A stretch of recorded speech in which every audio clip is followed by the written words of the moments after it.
Welcome to the Coffee House, where we discuss board games, miniatures, and painting them, not necessarily in that order. If any of those things appeal to you, consider hitting that subscription down below and giving this video a thumbs up. Seriously helps my channel grow, and I greatly appreciate it. Let's jump in.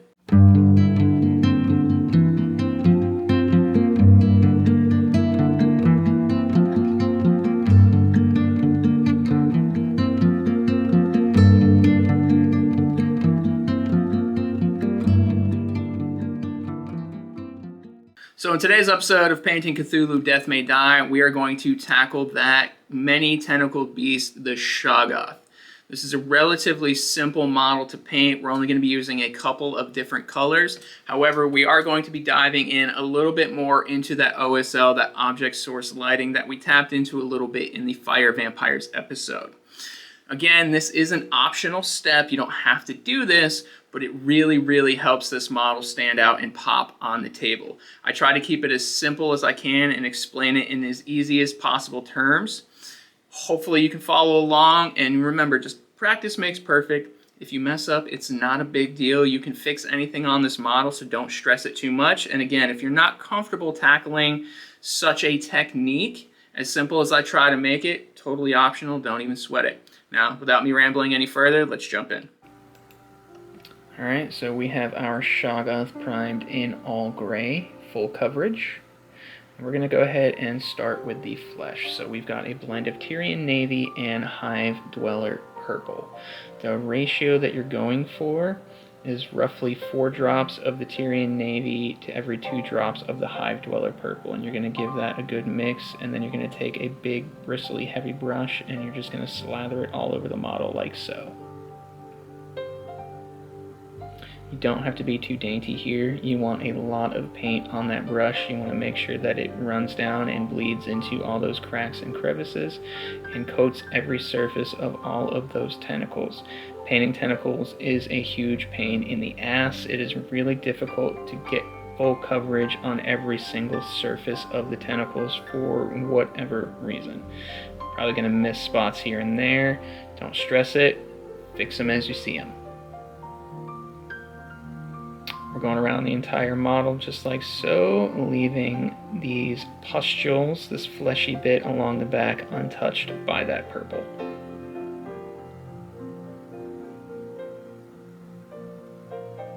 And if you've covered the model properly, your end result is going to be something along these lines.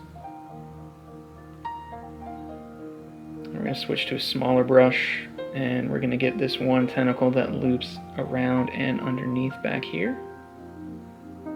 And again, you don't have to be super careful doing any of this portion of the model. You just want the coverage as quickly as possible. You can fix any mistakes.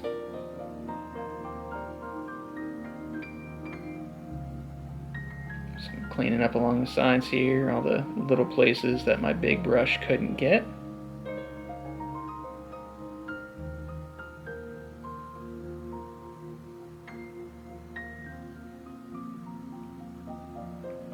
The insides here.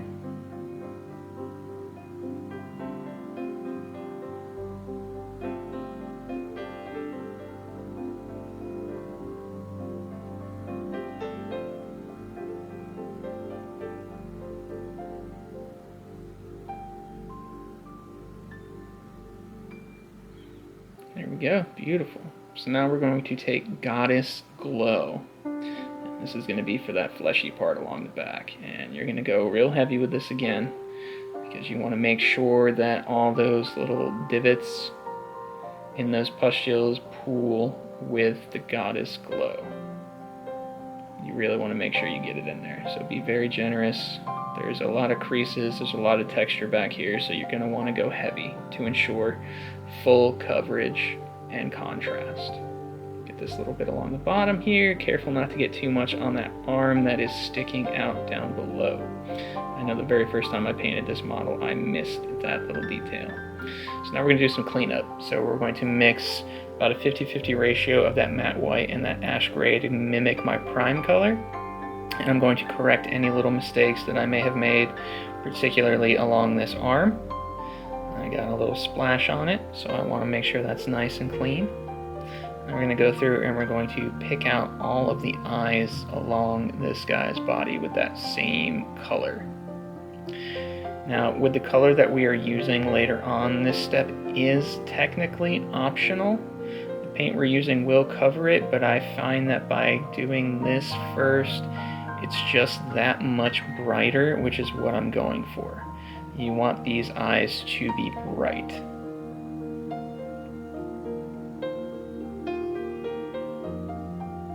And you don't have to worry about being too careful either.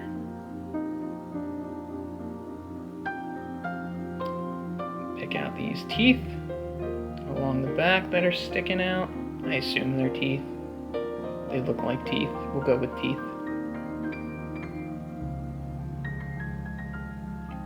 Make sure you get the tops, the bottoms, inside and outside.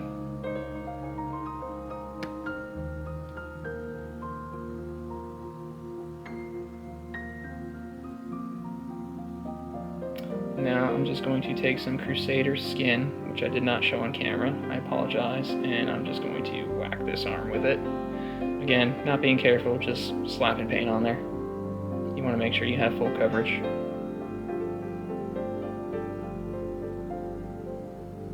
Now we're moving on to Rainforest Acrylic. Now this is the brightest green that I have in my arsenal, but you're looking for like a really bright, pretty much neon green. A fluorescent paint would do you wonders here. I don't have any, so I'm making do with what I have. And we're just going over every single eye on the model, and we're also bleeding out across the, let's call them eyelids as well. So again, you don't have to worry about being overly careful, overly accurate during this stage, because it's all going to come together and it's all going to work out.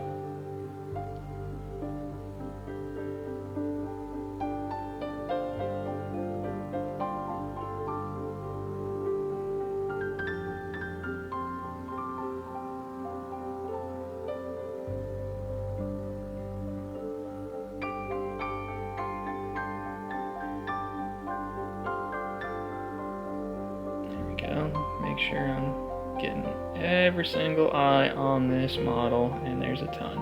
This is a very tedious model to paint, even though the sculpt itself is incredibly simplistic. Patience is your virtue here.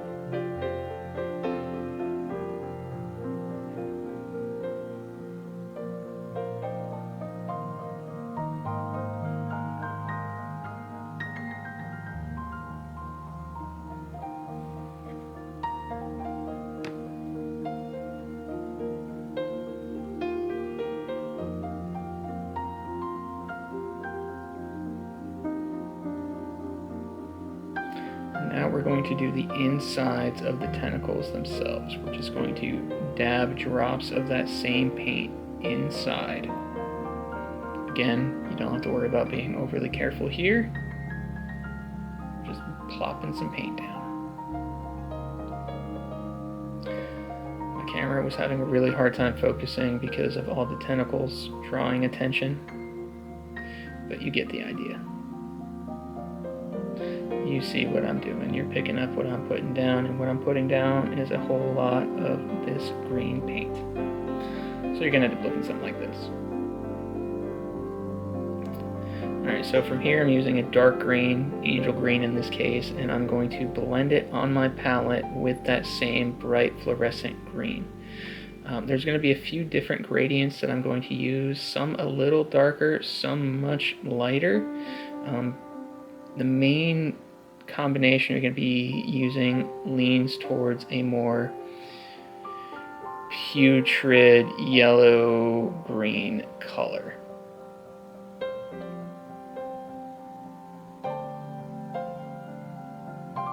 We're going to be using this for our OSL effect.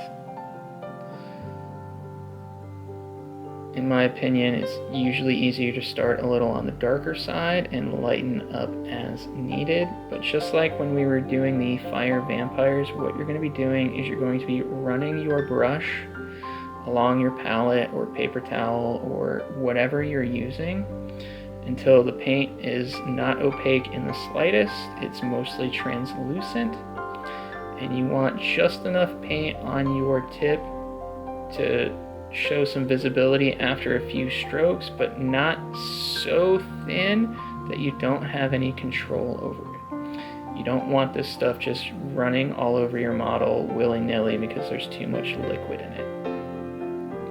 As you can see, I'm almost just dabbing with this color around the eye socket. I'm pulling this way and that.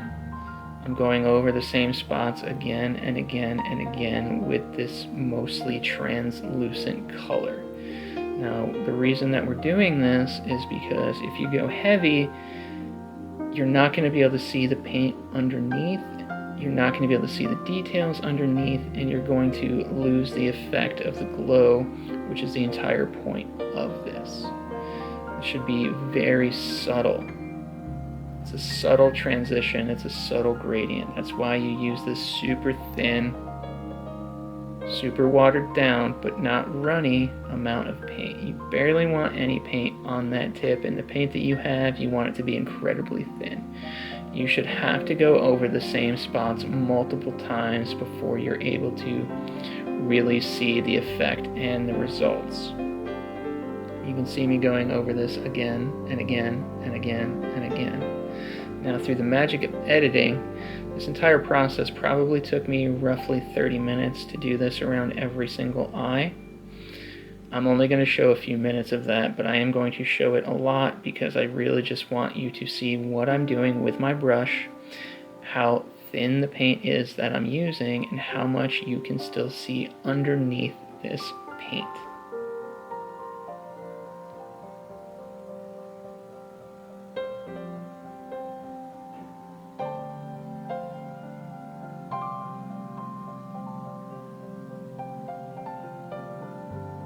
Get on top of those brows, those eye sockets, just anywhere that light would emanate from that eye and cast a glow. It doesn't have to be 100% accurate. You don't have to be a wizard of, where light goes, light direction. There's no math here, there's no science here, just use your best estimation. Not only that, do what looks cool to you. Because ultimately that's what matters, is what looks cool to you.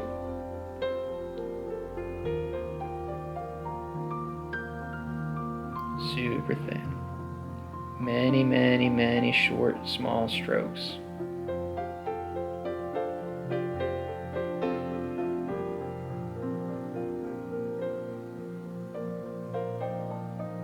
If you go too heavy, or something doesn't look quite right, it's a little too thick, whatever the case may be, all you need is a little bit of water on your brush and just go over it again. It'll thin out, it'll smooth out, you can fix that gradient.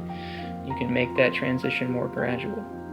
Now this eye up here points pretty much directly at this tentacle above it, and so that is why I'm going so far up that tentacle to create this illusion. Now you saw me just flick off some paint with my thumb there.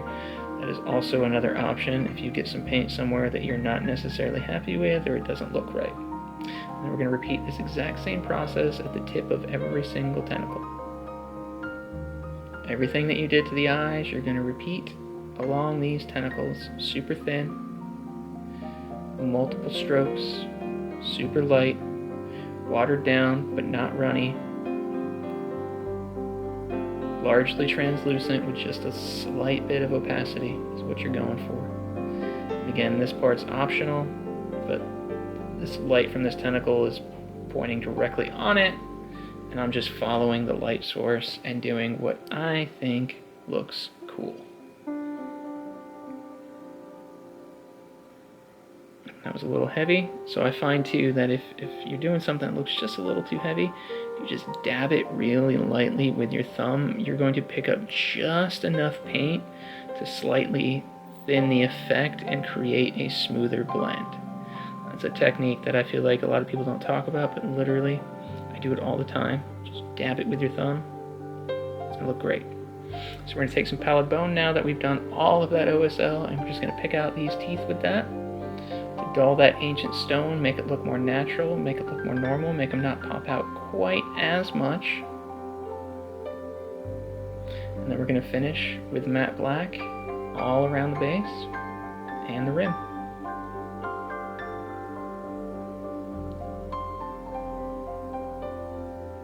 And if you followed along, your end result is going to look something along these lines. Look at those eyes pop. Isn't that cool?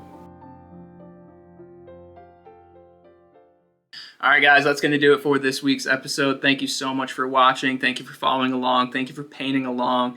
I seriously appreciate it. I hope you did attempt this OSL because I really think it makes this model pop on the table, really catches your eye. All eyes are going to be on all of those eyes on this model if you follow that technique. If you're having a good time, if you're painting along, if you're following along and you're not already subscribed, please hit that subscription button again. It helps me out. Tell me how your painting progress is going. Are you painting along? Are you happy with your results? I have a Patreon as well, so if you are enjoying this content, please consider taking a look at that link down below. For about the price of a cup of coffee, you can help support me, keep this channel going, keep the lights on, keep these videos a-flowing.